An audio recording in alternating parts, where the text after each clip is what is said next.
Hola, hoy nos vamos a sumergir en una de las transformaciones más alucinantes de la historia humana, el viaje de cómo pasamos de explicar el mundo con dioses y leyendas a hacerlo con el método científico. Es una historia increíble, así que vamos allá. Para meternos en situación, hagamos un ejercicio de imaginación. Pensemos que vivimos hace 3000 años. De repente, el cielo se oscurece, hay relámpagos, truenos. ¿Cómo explicaríamos eso?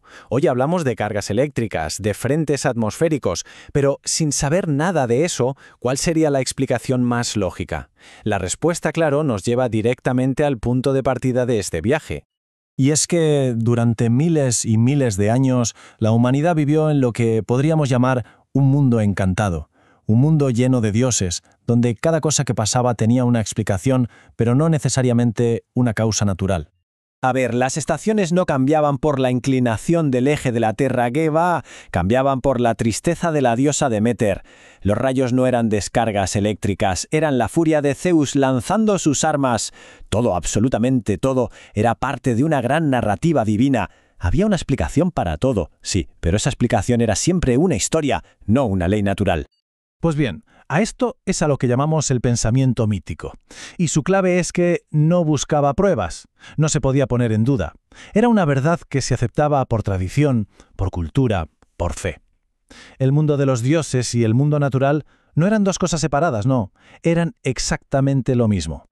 Pero entonces, en un rincón del Mediterráneo, en las costas de la antigua Grecia, algo empezó a cambiar. Un puñado de pensadores comenzó a mirar el mundo con unos ojos completamente nuevos.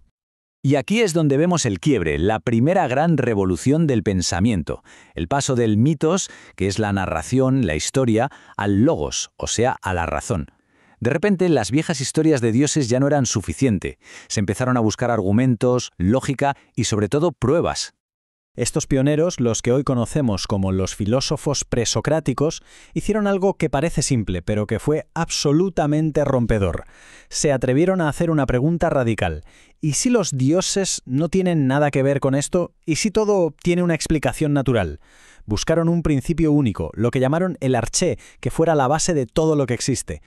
El primero de la lista suele ser Tales de Mileto, considerado el primer filósofo, el primer científico. Y su respuesta fue que todo, en el fondo, era agua. Pero, ojo, lo importante aquí no es la respuesta, el agua es la pregunta.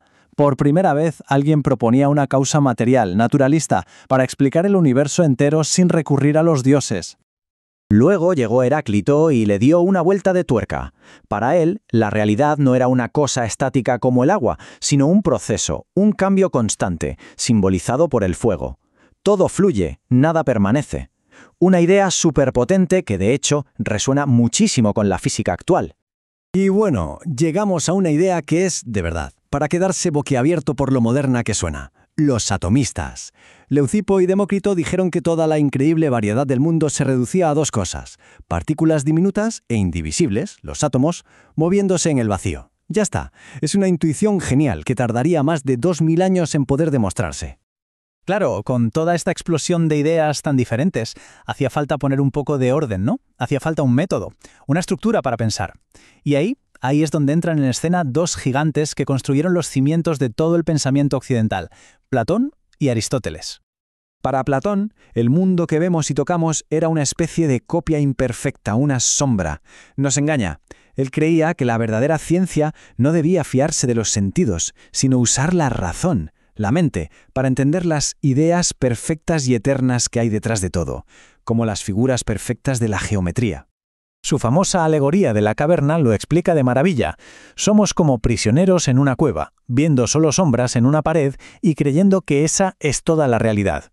Para Platón, conocer de verdad es hacer el esfuerzo de liberarse, de salir de esa cueva para ver la luz de la verdad directamente, con la razón.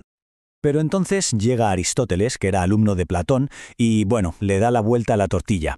En lugar de desconfiar de los sentidos, como su maestro dijo, no, los sentidos son el punto de partida. Para él la ciencia tenía que empezar por observar el mundo que nos rodea, por la experiencia. Y Aristóteles no solo defendió la observación, sino que creó un método, una especie de checklist para entender cualquier cosa, desde una estatua hasta un ser vivo. Para comprender algo de verdad, había que responder a estas 4 preguntas.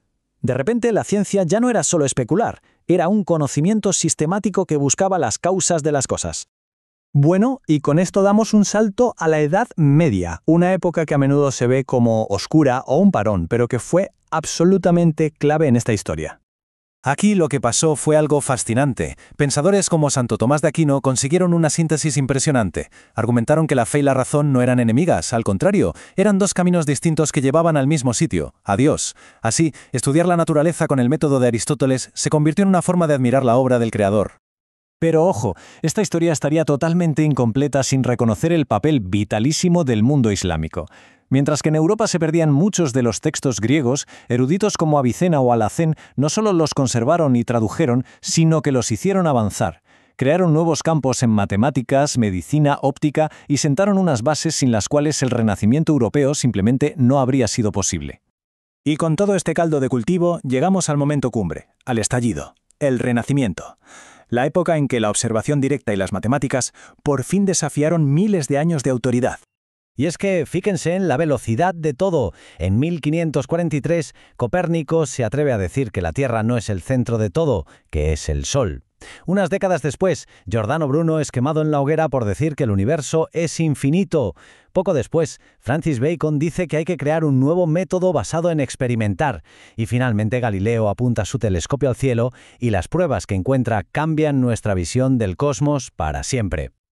Vale, después de todo este recorrido, de este viaje tan largo, ¿con qué nos quedamos? Porque es importante entender cómo llegamos hasta aquí.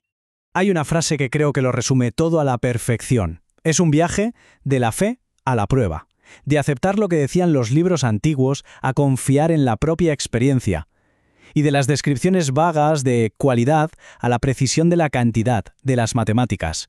Al final, el mayor legado de estos 2000 años de historia no es un montón de datos o de fórmulas, es algo mucho más profundo. Es una actitud. Entender esta historia nos enseña que la ciencia no es un libro de respuestas cerradas y definitivas, sino un proceso, una aventura humana que nunca para de cuestionar y de evolucionar.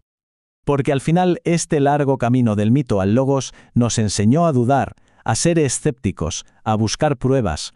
Y esa es la pregunta que sigue hoy tan viva como siempre. ¿Cuál será la próxima verdad aceptada por todos que la ciencia se atreverá a cuestionar?